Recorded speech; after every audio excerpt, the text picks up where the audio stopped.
Hey, Carrie, you cook, right? You're a pretty good cook? Okay. Okay. I want to make an omelet. So, actually, this is really silly. I've never made one before. How do you make an omelet? Okay. Well, I can teach you how I make them, which is the same way that my father and grandmother make them. It's a little special. Okay, yeah.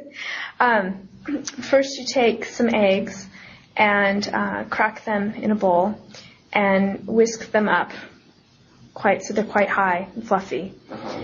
And in a hot pan, and you need a pan that's kind of small and that the sides go up at an angle. You put some oil and heat it up so it's quite hot. And then you take your whipped up eggs or whisked up eggs and pour them into the pan. And as it's cooking, if you take in a spatula and push the bottom layer of the egg to the sides and then to the middle, so the uncooked egg gets to the bottom of the pan. Oh, okay. Wow. Okay.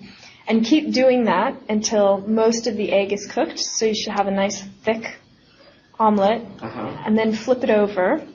You only have to cook that side lightly. Put your fillings on the top and fold it over and let it sit just long enough to melt the cheese. Wow, that sounds really good. It is. Wow, what fillings do you recommend?